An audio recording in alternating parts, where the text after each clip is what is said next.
এখন আমরা আমাদের পাঠ্য বইয়ের 156 নম্বর পেজের অনুশীলনী 4-এর 2 নম্বর অঙ্কটি দেখার চেষ্টা করব। তো এটা একটা সহজ অঙ্ক, 1 নম্বর অঙ্ক বুঝে এটা বুঝে যাওয়ার কথা। অঙ্কটা একটু আমরা লেখার চেষ্টা করি।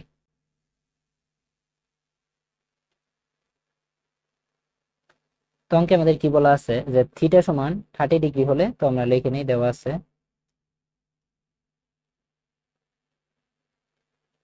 থিটা সমান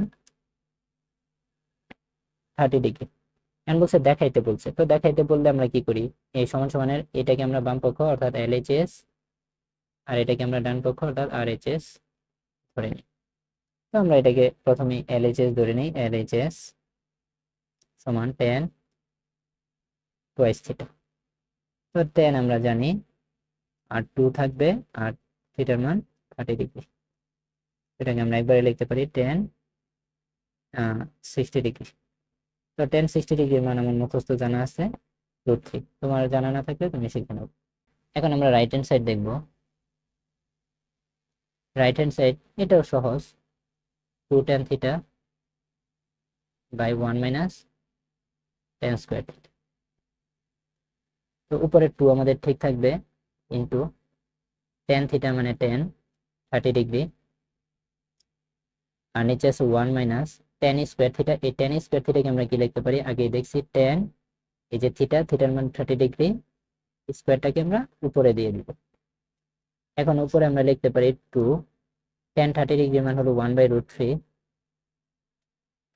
আর নিচে হবে 1 মাইনাস tan 30 ডিগ্রি মান হলো 1/√3 উপরে স্কোয়ার। তো উপরে যে আমরা লিখি এটাকে লিখতে পারি আমরা 2/√3। 2 উপরের সংখ্যা, 2 এর নিচে মনে মনে 1 আছে, 2 দিয়ে 1 কে গুণ করলে 2 হয়, আর নিচের 1 আর √3 গুণ করলে √3 হয়। তো এখানে আমরা নিতে পারি 1 মাইনাস, দেখো 1 এর উপরে স্কোয়ার মানে 1, আর √3 উপরে স্কোয়ার মানে 3। তো সমান সমান দিয়ে আমরা লিখতে পারি উপরে 2/√3, আর নিচে লিখতে পারি আমরা 1 মাইনাস 1/3। এখানে আমরা 3 লসাগু নেব, তাহলে কত হবে 3 মাইনাস 1। আশা করি লসাগু তোমরা সবাই পারো। 2/√3 এটা ঠিক থাকবে, আর নিচে কি হবে 2/3 হবে। তো এটাকে আমরা গুণ করে দিতে পারি, 2/√3 গুণ 3 চলে যাবে আমাদের উপরে, 2 এসে পড়বে আমাদের নিচে। তো 2 দিয়ে 2 কে যদি আমরা কাটি তাহলে কাটা হয়ে যায়। আর দেখো এই 3, এই 3 কে সমান সমান লেখা যায় √3 ইন্টু √3, তার মানে একটা 3 মানে দুইটা √3। তাহলে দেখো √3 যদি আমি 3 কে কাটি, তার মানে আমার একটা √3 কে কাটা হলো, আমার আরো একটা √3 থাকে, এই √3। তাহলে এখানে আমার হলো কত, √3। তাহলে আমরা বাম পক্ষ পাইলাম √3, ডান পক্ষ পাইলাম কি আমরা √3। সুতরাং আমরা বলতে পারি LHS সমান RHS, যেটাকে আমরা দেখাইতে বলছি, এই জন্য আমরা সূত্র লিখতে পারি।